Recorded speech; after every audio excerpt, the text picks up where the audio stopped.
오늘은 은혜 위에 은혜로라 라고 하는 제목을 가지고 말씀을 통해서 함께 은혜를 나누고자 합니다. 사도 요한은 요한복음에서 예수님을 말씀으로 소개합니다.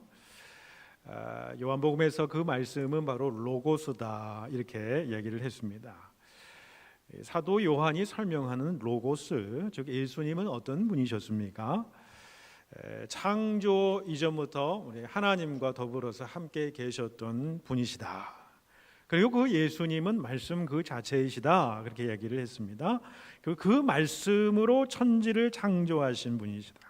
그래서 예수님은 천지 만물을 지으신 창조자로 증거하고 있고 그 예수님이 말씀이고 그 예수님이 하나님이시다 이렇게 이야기를 합니다. 그래서 우리가 예수님의 공생의 삶을 바라보면 이러한 이 로고스 기독론에 나타나는 그 예수님의 창조적인 그 말씀의 능력이 나타나는 여러 가지 사건들을 우리에게 말씀해 주고 있는 것이지요. 여러분, 넘실거리는 파도가 있습니다. 집채만한 파도입니다. 모든 것을 휩쓸어 버릴 듯한 그 파도를 향해서 예수님께서 말씀하도록 하나로 바다야 파도야 잔잔하라니까 그 파도가 순종하지 않습니까? 여러분, 어린 나귀 새끼도 자신의 명령대로 움직입니다. 바다의 저 깊은 곳에까지 이르러서 물고기가 어디에 있고 물고기의 행방이 어떠며 물고기의 흐름까지도 아셨던 그런 분이셨죠. 열매 맺지 못하는 무화과 나무도 저주하시고 뿌리까지 마르게 하신 분, 자연 만물을 창조하시고 그 자연을 섭리하시고 다스리시는 그 예수님의 그 말씀의 능력을 우리가 보게 되지요. 뿐만 아닙니다. 우리 인생을 향해서는 어떻습니까? 안진뱅이를 향해서 일어나라 라고 명령하시니까 평생 안진뱅이로 살아왔던 사람이 그 자리에서 자리를 털고 일어서게 됩니다. 말 못하는 자에게 에바다 열려라, 그러니까 그의 말이 트이게 되는 것을 보게 됩니다. 죽은 소녀의 손을 붙잡고 소녀야 일어나라 달리라고 마시니까 그 죽었던 소년이 벌떡 일어서는 것을 우리가 보게 됩니다. 죽은 지 사흘이나 돼서 시체 썩은 냄새가 진동하는 죽은 나사로를 향해서 나사로야 무덤에서 나오너라 명령하시니까 그 무덤에서 걸어 나오는 나사로를 보게 됩니다. 여러분, 이처럼 예수 그리스도는 말씀으로 모든 것을 역사하셨다라는 것을 보게 됩니다. 또 태초에 말씀으로 존재하신 그 예수 그 안에 생명이 있고 이 생명이 사람들의 빛이다 그렇게 말씀을 드렸습니다. 그분은 이 땅에 참 빛으로 오신 분이셨습니다. 그래서 이 땅에 사는 사람들이 그 생명의 빛, 그 참빛을 경험하게 되면 어떤 인생이라고 할지라도 그 빛에 의해서 거꾸러지고 뒤집히고 변화되는 역사를 우리가 경험하는 것을 보게 됩니다.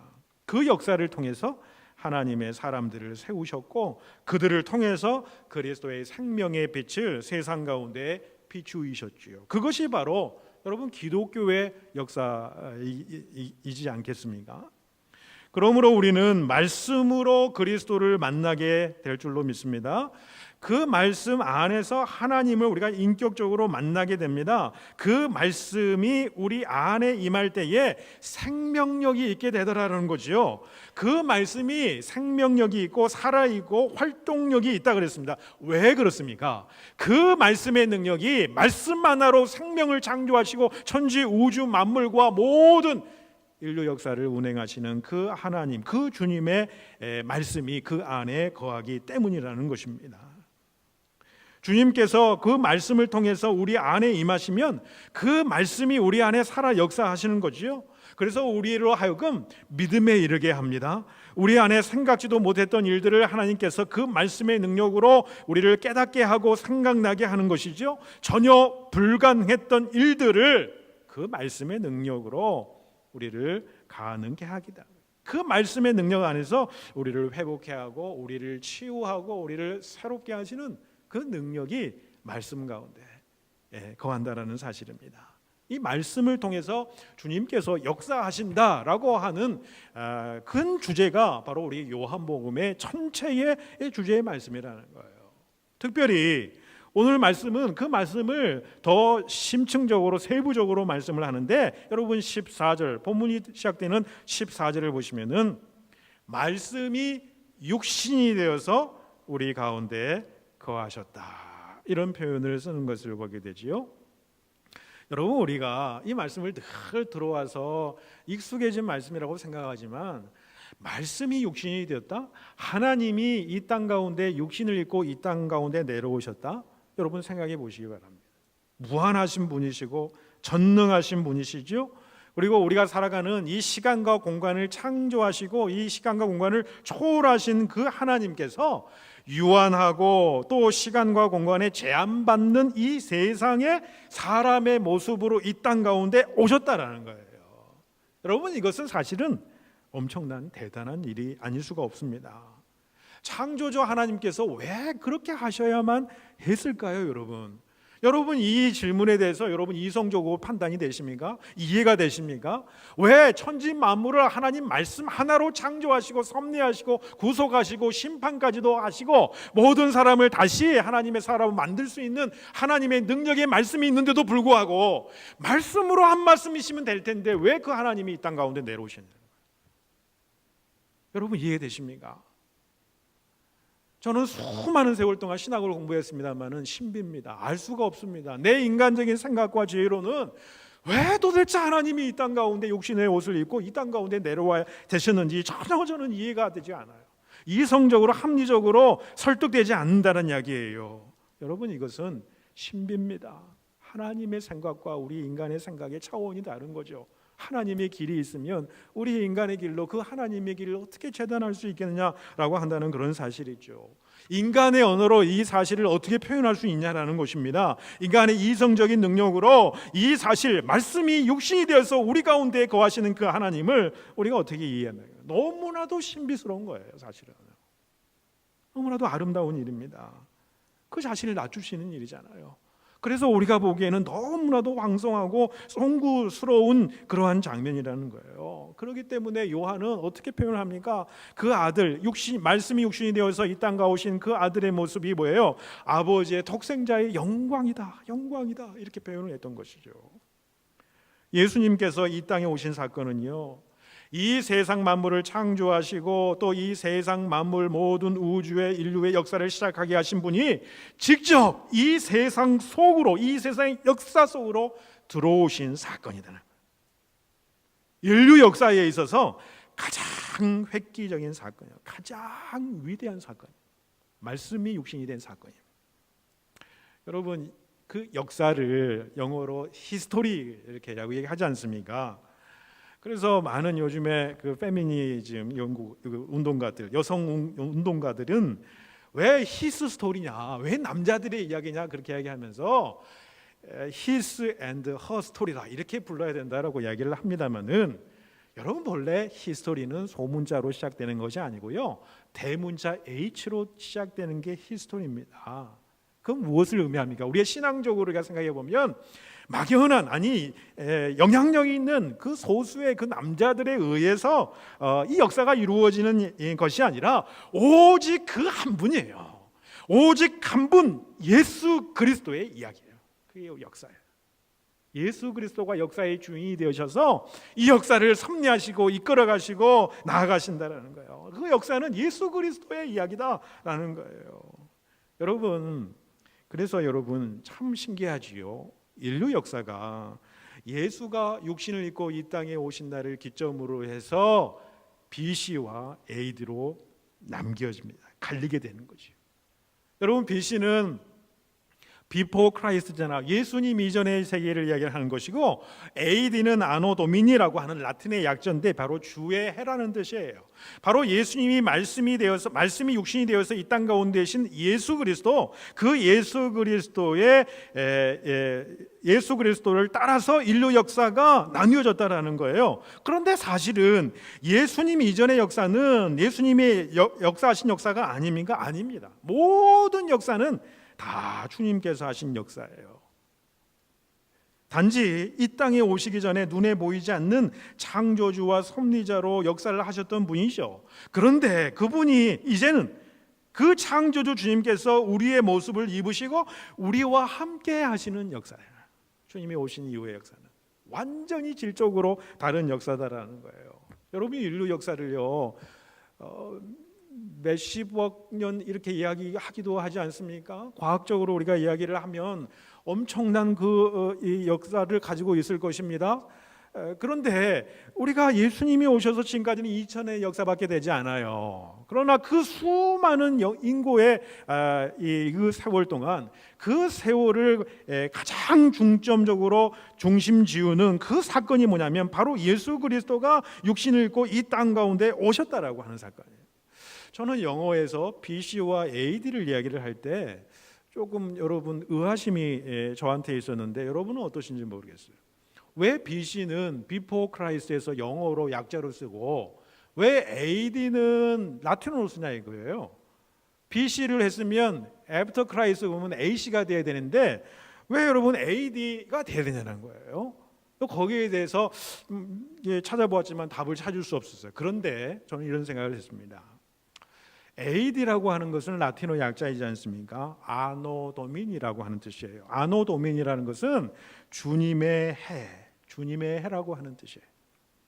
예수님께서 이 땅에 오셔서 이루어지는 그 해들은 뭐냐면 하루하루의 삶이, 매달의 삶이, 매년의 삶이 바로 주님의 날이라는 거예요. 주님의 해라는 거예요. 주님이 역사의 주인공이시고 주님께서 주인 되시는 그 삶을 살아가는 삶이 오늘날 예수님이 이 땅에 육신이 되어서 이 땅에 오신 이후에 우리들의 삶이라는 거예요. 내 하루의 삶도조차도 내 작은 그 시간조차도 예수님이 주인 되는 삶을 살아가는 그 삶을 살아가도록 우리에게 말씀해 주는 메시지가 아닌가 그런 생각을 저는 해보게 되었습니다. 여러분 사도 요한은 더 나아가서 이 말씀이 육신이 되신 예수 그리스도의 영광을 보니 무엇이라고 얘기합니까? 은혜와 진리가 충만하더라 이렇게 말씀합니다. 여러분 하나님의 은혜라는 것이 여러분 무엇입니까? 은혜는요 하나님께서 우리에게 값없이 주시는 선물이라고 볼 수 있지요. 선물은 아무 대가를 바라지 않고 그저 무상으로 기쁨으로 주는 것이 바로 선물일 것이지요. 그러니까 하나님의 은혜를 선물이라고 하는 이유는 무엇입니까? 우리가 도무지 그 은혜를 받을 만한 자격이 없는 사람임에도 불구하고 우리가 그 은혜를 받을 만한 어떤 가치가 있는 존재가 아님에도 불구하고 그저 하나님의 그 넓으신 사랑이에요. 그 끝없는 그 사랑으로 말미암아 우리에게 그냥 거저 주시는 거예요. 거저 주시는 거예요. 우리가 잘나서 우리가 의로워서 하나님 앞에서 기쁨을 드리는 삶을 살아서가 아니에요. 그저 하나님의 풍성한 은혜대로 그 사랑의 충만함을 우리 인간들에게 보여주는 사건이 바로 여러분 은혜의 사건이에요. 은혜라는 거예요. 그런데 예수님은 당신이 은혜뿐만 아니라 진리다. 그 진리가 예수 안에 충만하더라 그렇게 이야기를 합니다. 여러분 요한복음 14장 6절에 예수님께서 직접 뭐라고 말씀하시지요? 내가 곧 길이요 진리요 생명이니 나로 말미암지 않고는 아버지께로 올 자가 없느니라 그렇게 말씀하시고 이 헬라어로 이 진리를 알레테이아 이런 말을 씁니다마는 이 헬라의 원어의 의미는 뭐냐면요 이 진리라는 것은 옳고 그름의 방향을 정한다라고 하는 그런 의미가 있다라는 거예요. 여러분 요한복음 8장 32절에서 예수님께서 뭐라고 말씀하시냐면 너희가 진리를 알지니 진리가 너희를 자유롭게 하리라 라고 말씀하셨다는 거예요. 여러분 이게 무슨 말씀이죠? 예수님 가운데 진리가 충만했다는 것은 무슨 말씀입니까? 예수님이라고 하는 진리의 거울에 자신의 얼굴을 비추는 자마다 자신의 진짜의 모습을 알게 되는 거예요. 주님의 얼굴에 비춰진 자신의 모습, 그것이 진정한 자신의 모습이에요. 근데 그 진정한 자신의 모습을 주님의 진리의 거울 앞에 내 자신을 들여다보니까 그 예수님 앞에서 산산조각 나고 완전히 깨어지고 완전히 발가벗겨진 내 자신의 모습을 보니까 온갖 위선이 있어요. 온갖 가식이 있고 온갖 죄로 본목된 내 자신의 연약한 부족한 죄된 모습을 발견하게 되더라는 거예요. 내 자신의 진면목을 발견하게 되더라는 거예요. 그래서 나는 죽을 수밖에 없는 죄인이구나 라고 하는 사실을 깨닫게 된다는 거예요. 무엇보다도 진리이신 예수님을 아는 자마다 우리 속에 있는 무지와 거짓과 억압의 사슬로부터 자유를 얻게 되더라. 그리고 나서 예수 안에서 참된 자유와 구원이 있음을 우리가 발견하게 돼요. 이게 진리의 길이라는 겁니다. 좀 더 깊이 들어가면 여러분, 우리가 구원받은 것이 무엇 때문입니까?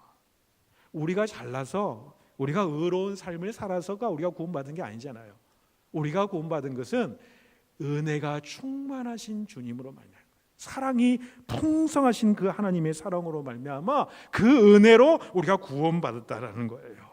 그러니까 은혜가 구원에 이르는 길이라고 한다면 진리는 무엇입니까? 구원받은 자가 가는 올바른 삶의 길을 이야기를 하는 것이라는 거예요. 그래서 이 은혜와 진리는 서로 조화를 잘 이루어야 된다는 거예요. 한쪽으로 치우치면 안 된다는 것입니다. 여러분, 가정에서 우리 어린 자녀들을 키워나갈 때에 무조건적인 사랑을 베풀잖아요. 여러분, 우리의 자녀들이니까 그렇게 사랑을 베푸는 거예요. 은혜 안에서 그 자녀를 키우게 되는 거예요. 그렇지요? 그런데 여러분, 그것만으로 되는 것이 아니다라는 거예요. 그 자녀가 커 나가면서 올바른 삶을 살아가도록 하기 위해서는 때로는 부모의 엄격함도 있어야 된다는 거예요. 때로는 잘못된 길을 갈 때 혼도 나게 되고 꾸중도 들어야 되고 징계도 받아야 된다는 거예요. 그래야지 그 자녀가 균형 있는 인격자로 살아가는 거죠. 한쪽으로 치우치면 안 된다라고 하는 거죠. 여러분, 이 은혜와 진리가 충만한 모습을 우리 예수님의 모습에서도 우리를 볼 수가 있습니다. 자, 예수님께서 공생애 동안에 간음 현장에서 바로 붙잡혔어요. 그 여인은 율법에 의하면 바로 돌을 쳐서 죽일 수 있습니다. 그래도 아무도 말을 못하는 거예요. 그러한 간음 현장에서 잡힌 그 간음한 여자를 예수님을 시험하기 위해서 예수님 앞으로 이 서기관과 바리새인들이 데리고 오지 않습니까? 율법의 잣대로는 돌로 쳐서 죽임을 당해 마땅한 자지요. 그러면서 예수님한테 묻잖아요. 예수님 어떻게 하시겠습니까? 라고 묻잖아요. 그러자 예수님께서 무엇이라고 말씀하십니까? 너희 중에 죄 없는 자가 먼저 돌로 치라 라고 이야기하니까 그 말씀의 양심의 가책을 받아서 한 사람, 두 사람 그 자리를 떠나게 되잖아요. 그리고 아무도 없는 것을 본 주님께서 그 여인에 가서 하시는 말씀이 무슨 말씀입니까? 너를 내가 정죄하지 않겠다. 그러나 다시는 죄를 짓지 말라라고 이렇게 말씀하셨다는 거예요. 여러분 보세요.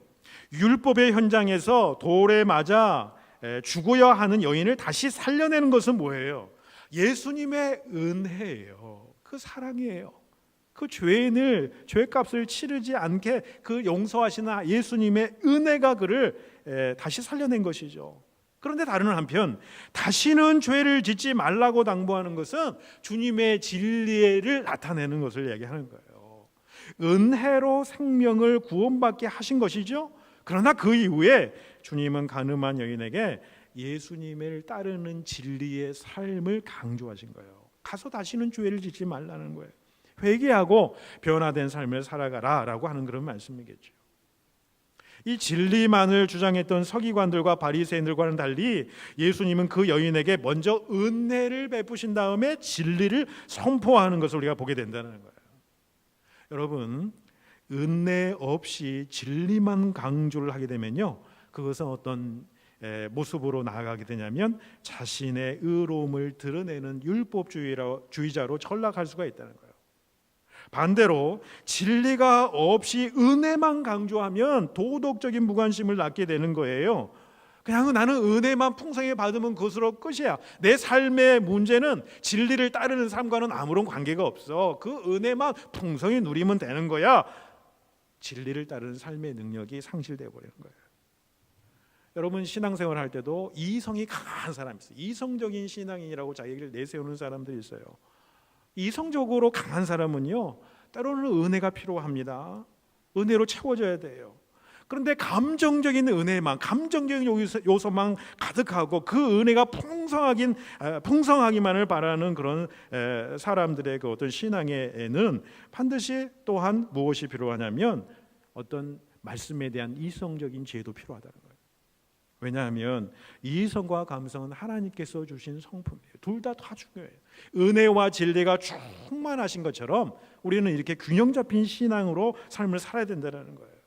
또한 우리가 생각해야 될 건 뭐냐면 주님의 은혜가 결코 값싼 은혜가 아니다는 사실이에요. 주님은 자신의 몸을 십자가에 내어 던지시는 그런 값비싼 십자가의 은총을 지불하면서 우리를 구원하셨다는 거예요. 그 값비싼 은총을 우리가 이 진리로 살아가는 삶을 살아가게 될 때에, 진리의 말씀대로 행하는 삶을 살아가게 될 때에 그 주님의 은총이 값비싼 은총이 되게 하는 것이다라는 사실을 우리 꼭 기억해야 된다는 것이죠. 그런데 여러분, 이 은혜를 표현할 때 사도 요한은 16절에 보시면은 오늘 말씀의 제목과 같습니다만은 은혜 위에 은혜더라, 은혜 위에 은혜더라. 여러분, 왜 그렇게 이야기를 했을까요? 여러분, 예수님 이전의 인생들도 하나님의 은혜 속에서 살아왔습니다. 구약의 백성들도요, 하나님의 은혜 가운데 살았습니다.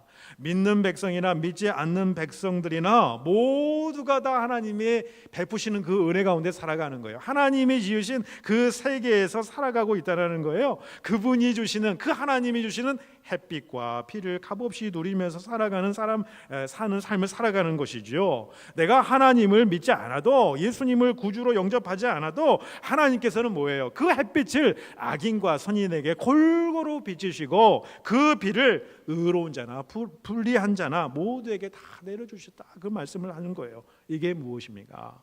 인간이 의롭기 때문이 아니라 은혜로우신 그 하나님께서 먼저 은혜를 인류 가운데, 세상 가운데 베풀어 주셨다는 거예요.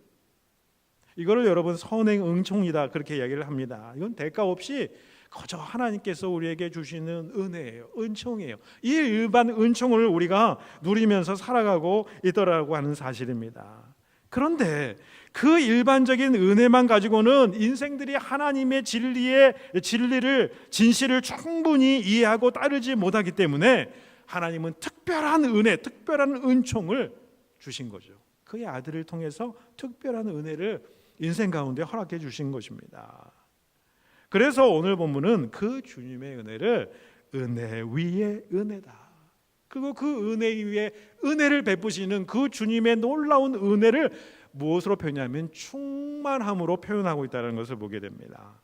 여기서 충만이라고 하는 단어는 플레레스라고 하는 단어가 사용되었는데, 이 단어의 뜻은 뭐냐면요, 가득 차서 흘러 넘칠 때에 사용하는 말이 바로 이 충만이라고 하는 단어예요.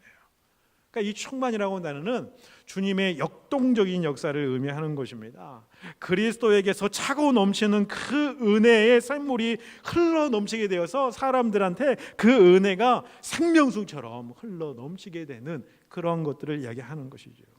그래서 주님께서는 요한복음 7장 37절 이하에 뭐라고 말씀하십니까? 누구든지 목마르거든 내게로 와서 마시라. 나를 믿는 자는 성경의 이름과 같이 그 배에서 생수의 강이 흘러나오리라, 이렇게 말씀합니다. 나를 믿는 자마다 그 배에서 생수의 강이 흘러 넘치게 되더라는 거예요. 종교개혁자인 루터는 이 부분을 주석할 때에 이 주님이야말로 고갈되지 않는 샘이다, 그렇게 이야기를 했어요. 그러니까 주님은 이런 충만하신 분이라는 거예요. 은혜가 충만하시고 진리가 충만하시는 분이에요. 주님의 충만함으로 이 땅 가운데서 오셔서 부족하고 모자란 인생을 가득 채우시고 또 채우시는 분이 주님의 놀라운 충만한 은혜라고 하는 거예요. 그래서 요한복음 10장에도 보시면은 예수님께서 뭐라고 말씀하시죠? 양으로 생명을 얻게 하고 더 풍성히 얻게 하라고 세상에 오셨다라고 말씀합니다.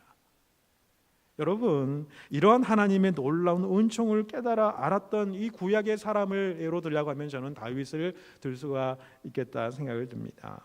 우리가 너무나도 잘 아는 시편의 고백이 있잖아요. 시편 23편에서 다윗이 무엇이라고 고백합니까? 여호와는 나의 목자시니 내게 부족함이 없으리로다, 그렇게 보여요.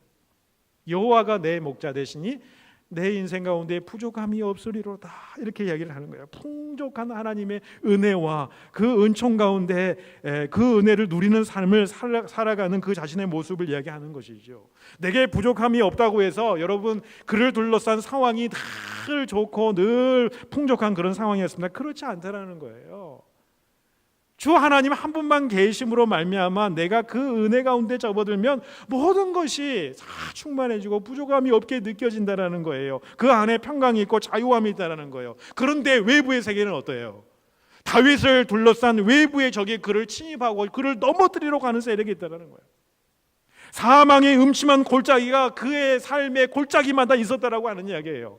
사망의 음침한 골짜기도 있었고 나를 쓰러뜨리고자 하는 대적 원소 같은 상황들, 그 상황들이 내 주변에 흘러 넘쳤지만은 주님이 나의 주인 되어 주시니까 그 주님께서 주시는 풍성한 은혜에 젖어들게 되면은 내 주변의 상황과 상관없이 나를 쉴 만한 물가로 인도하시는 그 하나님을 내가 경험하는 거죠. 나의 영혼을 소생시키는 그 하나님을 경험하는 것입니다. 그래서 내 평생에 내 잔이 넘치나이다 라고 고백을 하게 됐다라는 겁니다. 여러분, 우리가 어떻게 보면 우리가 사는 세상은 뭔가가 늘 부족해요. 그래서 우리의 심령 가운데 무엇인가 채우려고 해도 채워지지 않는 어떤 이 고갈과 결핍이 우리가 사는 세상 가운데 있을 수 있습니다. 또 우리가 사는 세상이 삭막하고 건조하고 메마른 황부지와 같은 세상일 수 있어요.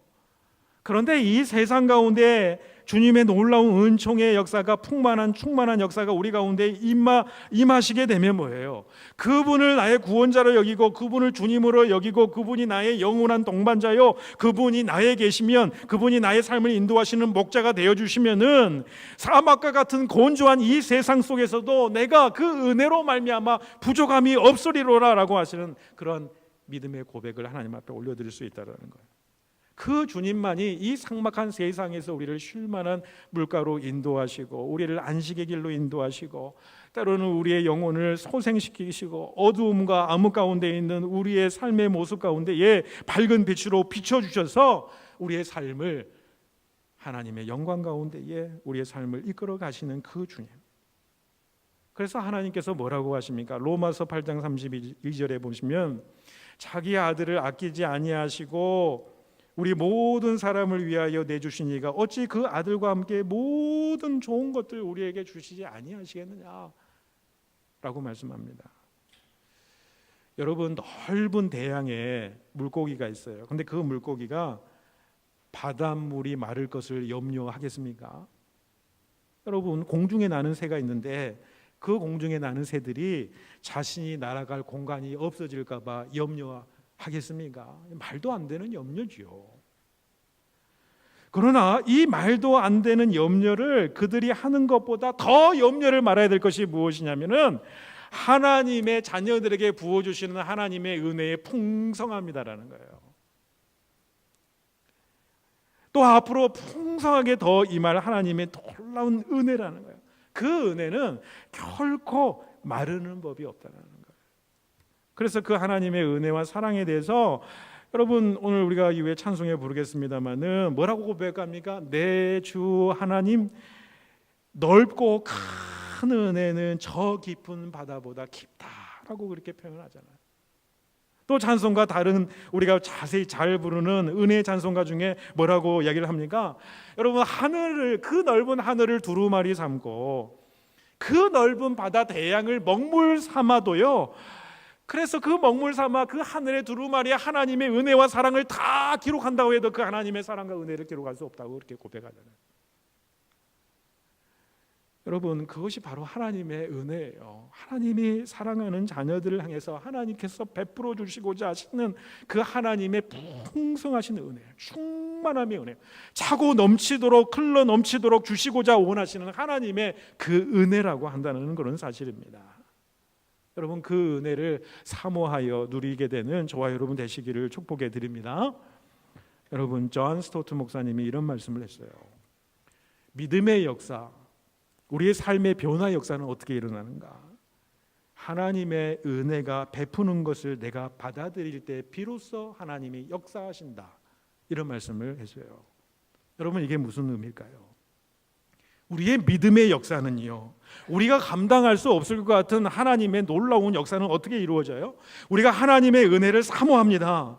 그리고 사모함으로 받은 은혜가 내 삶에 주어진 모든 정황들과 모든 사건들을 바라볼 때 그 하나님의 은혜가 하나도 없는 것이 없었다라는 것을 믿음으로 고백하는 거예요. 내가 지금까지 살아온 내 삶의 모습, 또 내 자녀들의 모습, 내 가정의 모습, 내가 이렇게 건강하게 살아있는 것 자체, 내가 이 자연 속에서 숨쉬고 있는 그 자체, 나에게 주어진 그 모든 것들이 다 하나님의 은혜였구나, 나의 모든 것이 하나님의 은혜였구나 라는 것을 깊이 깨닫고 그 모든 것들을 믿음의 눈으로 그 은혜를 깨닫기 시작하면 그 은혜가 더욱 풍성하게 우리 가운데 임해서 그 은혜의 놀라운 능력이 우리의 삶에 변화를 주더라는 거예요. 기적의 역사를 가지게 되더라.